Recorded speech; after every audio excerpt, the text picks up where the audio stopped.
오늘 아침에 함께 오신 하나님의 말씀은 욥기 9장 32절에서 33절 말씀입니다. 하나님은 나처럼 사람이 아니신즉 내가 그에게 대답할 수 없으며 함께 들어가 재판을 할 수도 없고 우리 사이에 손을 얹을 판결자도 없구나. 아멘. 오늘도 하나님의 은혜와 하나님의 소망 또 하나님의 돌보심이 함께 하시기를 축복합니다.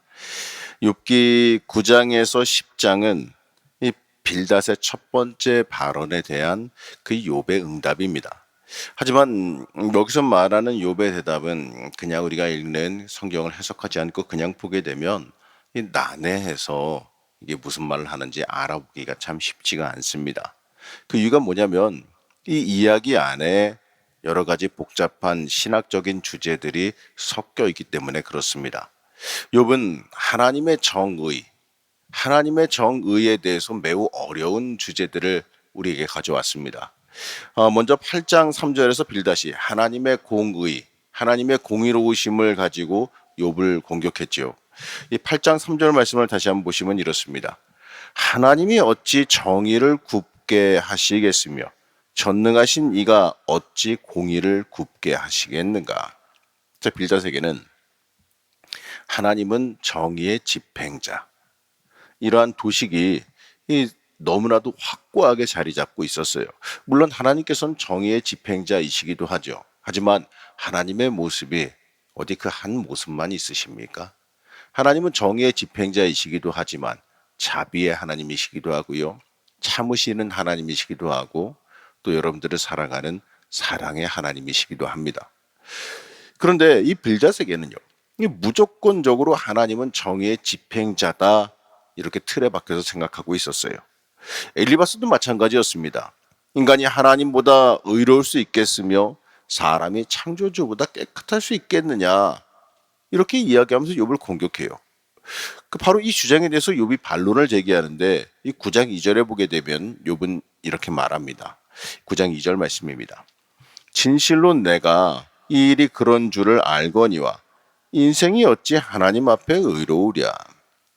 자, 이거를 보니까 여러 번역 중에서 현대인의 성경 버전이 그래도 좀 알기 쉽게 되어 있더라고요. 제가 이것을 갖다가 현대인의 성경을 읽어볼 텐데 한번 화면과 비교해서 보시기 바랍니다. 그래? 나도 그것이 사실임을 잘 알고 있다. 하지만 사람이 어떻게 하나님 앞에서 의로울 수 있겠느냐? 이렇게 이야기하는 거죠. 사람이 아무리 의롭고 정직하고 순전하다 할지라도요, 하나님 앞에서 감히 의롭다 주장할 수 없는 겁니다. 이 부분에서 이 사도 바울이 주장하는 오직 믿음으로 말미암아 의로워진다, 이 말이 생각이 나죠.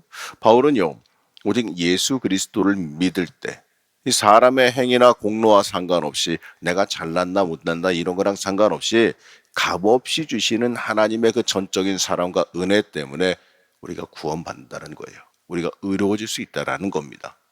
한마디로요, 사람이 내 능력으로 내가 아무리 발버둥 쳐도 의로워질 수 있는 길은 없어요. 내 의로, 내 능력으로 구원받을 수 있는 길은 존재하지 않는다는 겁니다. 그런데 이 엘리바스는 사람이 하나님 앞에 의롭다 주장할 수 없는 이유를 이 전적으로 사람의 이 존재적인 연약함의 그 이유를 놓고 있습니다.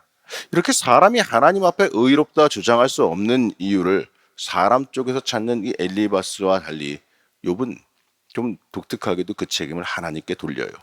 바로 하나님의 힘과 지혜가 인간과 너무나도 차이가 나기 때문에, 인간은 하나님과 아예 비교가 되지도 않기 때문에 사람이 하나님 앞에서 의롭다라고 주장하는 것은 아예 가능성이 없다는 얘기예요.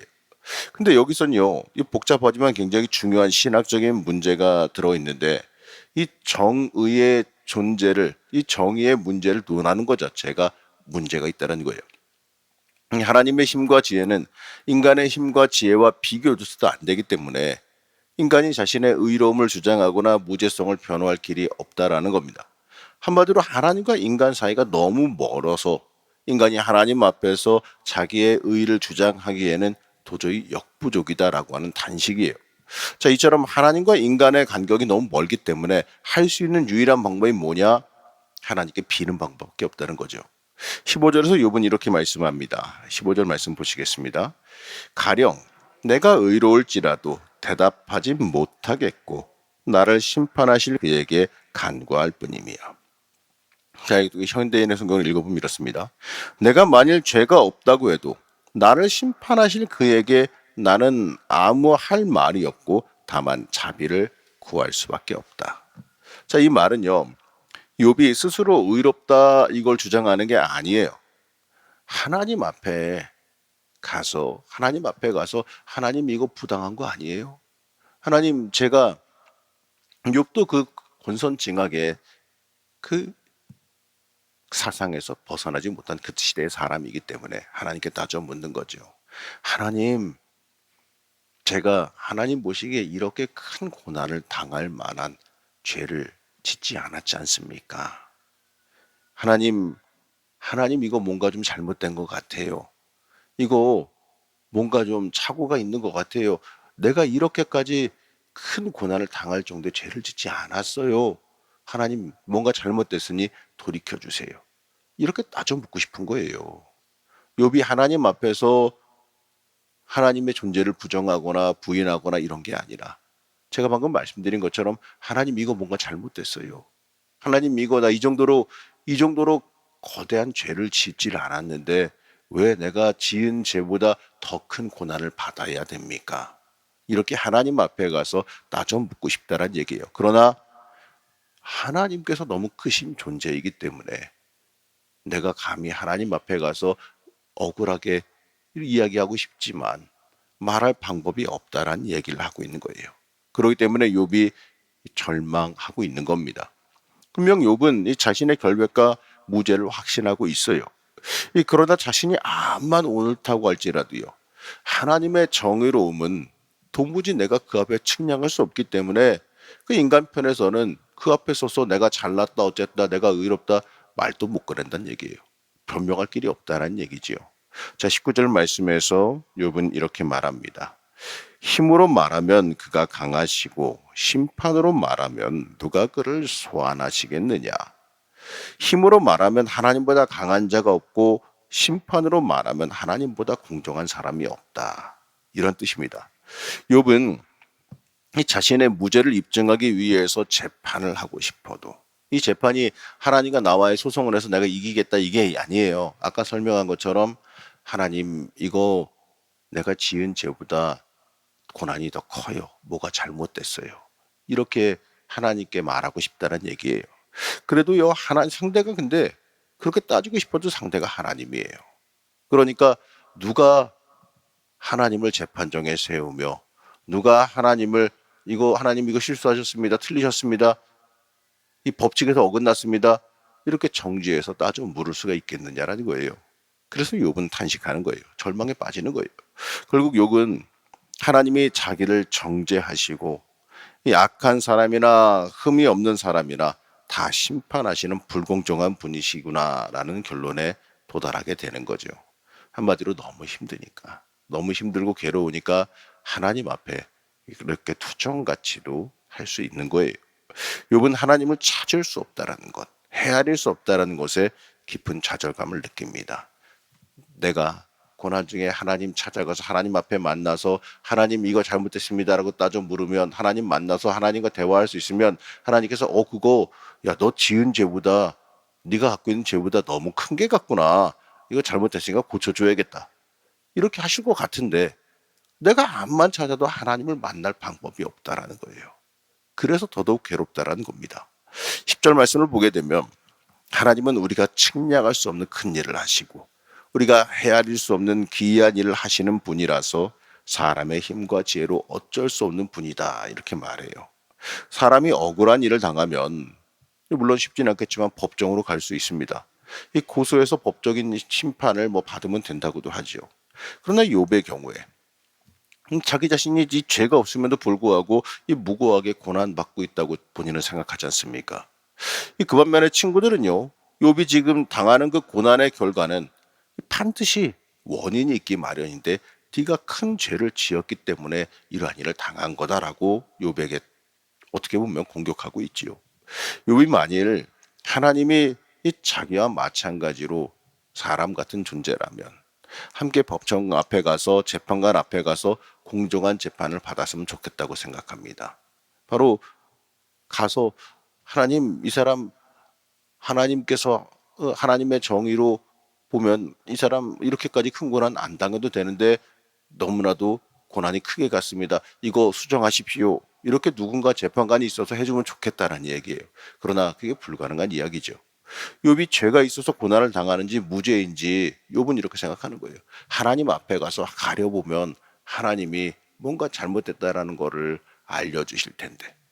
자, 보면 욥이 그 친구들의 그 인과응보론에 의해서 굉장히 공격받는 거를 너무나도 싫어하고 아파하고 있지만 욥도 사람인지라 그 시대의 문화적인 영향을 받는 사람인지라 그 인과응보의 생각에서 하나님 앞에 이렇게 토로하고 있는 겁니다. 아무런 잘못 없어도 아무런 죄가 없어도 고난이 우리에게 올 수 있다라는 것, 이거를 욥도 그 시대의 생각에서는 받아들이지 못하고 있는 거죠. 문제는요, 하나님은 사람이 아닌 까닭에 그렇게 욥이 원하는 대로 따져 물을 수가 없습니다. 그래서 욥은 자기가 도저히 헤아릴 수 없는 그 전지전능하신 하나님의 어떻게 보게 되면 일방적인 폭력이라고 할 수 있겠죠. 여기에 의해서 이해할 수 없는 부당하고 억울한 고난을 따져 묻지도 못하고 억울하게 답답하게 계속 당할 수밖에 없다라는 이야기예요. 자, 오늘 이 말씀을 읽으면서 생각나는 거는 칼바르트라는 그 신학자가 한 말인데 이겁니다. 하나님은 이 전적인 타자로서 하나님과 인간 사이에는 단순한 양적인 차이뿐만 아니라 질적인 차이가 있다. 이겁니다. 그래서 사람이 아무리 설명하려고 해도 그것은 참 하나님의 본체를 설명할 길이 없다라는 거예요. 사람이 설명하기에 사람이 다 보기에는 그 인식의 범위를 넘어서시는 분이 하나님이시라는 겁니다. 욥도요. 바로 이처럼 하나님과 인간 사이에 건너뛸 수 없는 간격, 그 질적인 차이, 이것 때문에 더더욱이 아파하고 고뇌하고 있는 겁니다. 지금 인간으로서 견디기 어려운 그 처절한 고난을 당하는 이유라도 좀 알았으면 좋겠는데 하나님께서 이야기해 주시면서 야, 지금 너 당하는 죄, 고난, 네가 이러이러한 걸 했기 때문에 이렇게 당하는 거야. 정당한 거야. 이렇게 말씀해 주신다면 욥은요, 아, 그렇군요 하고 받아들이고 감당했을 거예요. 그러나 그 이유도 모르겠고 원인도 모르겠고 또 하나님 앞에 가서 따져 물을 방법조차도 없으니 그래서 더더욱 더 처절해지는 겁니다. 그래서 욥은 이 경건과 선행의 사람에게 복을 주시고 이 불의와 악행의 사람에게 벌을 내리시는 공의의 하나님이라는 그 전통적인 진리, 이걸 갖다가 도저히 못 받아들이는 거죠. 왜냐하면 자기의 일이 있기 때문에 그래요. 욥의 입장에서는 하나님이 이 죄 없는 자기를 일방적으로 괴롭히는, 좀 요즘에 말로 하게 되면 가해자 같은 분으로 느껴지는 겁니다. 욥은 이렇게 하나님의 관계를 이어줄 무언가가 없음으로 인해서 더더욱 마음의 아픔과 괴로움, 고난이 더 커지고 있는 거예요. 자, 여러분 한번 입장 바꿔 생각해 보십시오. 요즘의 그 시대와 요즘의 문화로 생각하지 마시고 욥의 시대와 욥의 상황, 그 욥의 문화적인 배경을 내가 그대로 갖고 있다고 생각하신다면 얼마나 답답하시겠습니까?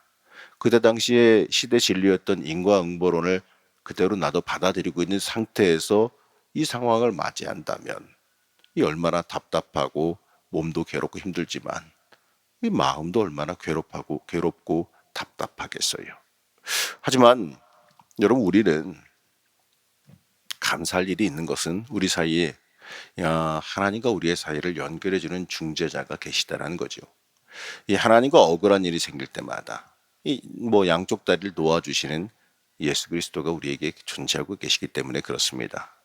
예수님은 하나님과 우리 사이를 연결해 주시기 위해서 그 막힌 담을 헐고 우리의 죄의 문제를 해결해 주시고 우리를 구원하시기 위해서 이 땅에 오셨습니다. 100% 하나님이며 100% 사람이신 주 예수 그리스도시죠. 오늘날 우리는 예수님으로 인하여서 우리가 우리의 능력으로는 알 수도 없고 볼 수도 없는 하나님에 대해서 알 수가 있어요.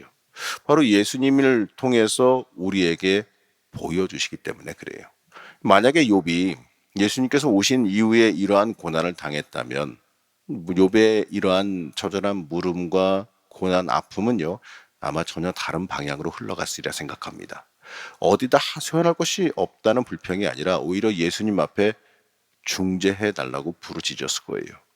요백에는 중재자가 없지만 오늘날 우리는 하나님과 우리 사이에 참 의로우신 중재자인 예수님이 계십니다. 그리고 우리를 도우시는 성령 하나님께서 우리와 함께 하십니다.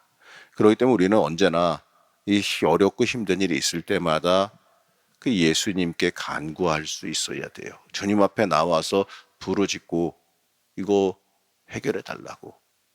때때로 욥과 같이 하나님 억울해요. 이렇게라도 외쳐서 풀어질 수가 있다는 거예요. 그렇기 때문에 우리는 이렇게 외칠 수가 있는 거죠. 우리 인생의 답은 예수입니다. 예수님이 모든 문제의 해결이고 예수님이 하나님과 우리의 관계의 연결점입니다. 우리가 이렇게 고백할 수 있어야 됩니다. 우리 사랑하는 성도 여러분, 우리가 인생 살면서 이 억울한 일을 맞아서 법정을 가면 이 변호사를 고용해서 소송들을 할 겁니다. 이 변호사는 의뢰인을 위해서 그가 재판에서 이기도록 돕는 역할을 하는 게 맞는 거겠지요. 하지만 이 세상의 변호사는 많은 비용도 들고요. 꼭 한다 그래서 꼭 이기는 것도 아니더라고요. 하지만 우리 인생의 중재자, 우리의 변호자 되시는 예수님은 우리의 인생을 붙잡고 도와주십니다. 이기고 승리하도록 도와주세요. 우리가 이 죄와 싸움에서 이겨서 하나님과의 관계가 문제 없도록 만들어 주십니다. 우리가 신앙인으로 이 땅을 살아가면서 여러 가지 어려운 일들을 만날 때, 이 도저히 납득이 가지 않는 고난을 만났을 때 우리는 이 주님 앞으로 망설이지 말고 나가야 돼요. 억울해도 주님 품에 안겨서 울어야 되고, 아파도 주님 품에 안겨서 아파야 되고, 때때로 고난 중에 승질 나고 삿대질하고 싶을 때에도요, 그때도 주님 품 안에 안겨서, 땡깡도 주님 품 안에 안겨서 해야 되는 겁니다. 그래야 위로도 있고 회복도 있고 또 우리가 이해할 수 있는 설명도 들을 수 있고요. 그리고 또 고난도 짧아질 수도 있어요. 그렇기 때문에 우리가 예수 품에 안겨서 모든 걸 해결할 줄 알아야 됩니다. 그렇기 때문에 우리는 예수님 앞에 하나님 이 모든 상황을, 예수님 이 모든 상황을 중재해 주세요. 해결해 주세요. 이렇게 기도할 수 있어야 되는 겁니다. 그게 구원받은 사람, 예수 믿는 사람의 특권입니다.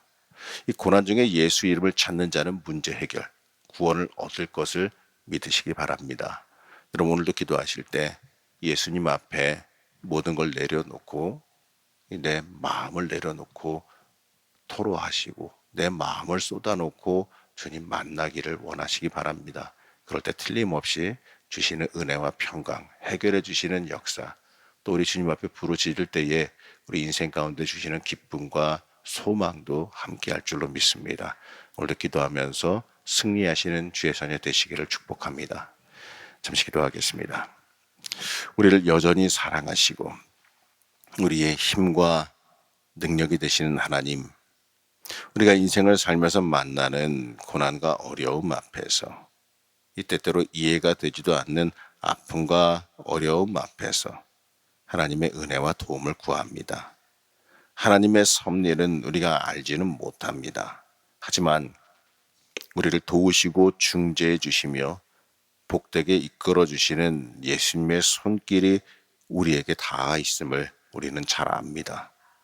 하나님, 성령 하나님께서 우리를 주관하여 주셔서 우리가 주님 앞에 온전히 엎드리는 믿음 있게 하여 주옵시고 주께 도움 구하는 믿음 있게 허락하여 주셔서 주 앞에 다 내려놓고 주시는 그 은혜를 간구하는 영적인 지혜가 충만하게 있게 허락하여 주시옵소서. 하나님 오늘도 기도할 때 우리를 만나 주시고 또 오늘도 기도할 때 우리의 소망이 되어 주시고 또 우리의 모든 아픔과 어려움 기도의 제목을 들으시며 응답하시며 해결하시는 복과 은혜를 체험하게 하여 주시옵소서. 오늘도 성령의 역사함이 우리의 삶 가운데 있기를 원하오며 거룩하고 존귀하신 예수님의 이름으로 기도하였습니다. 아멘.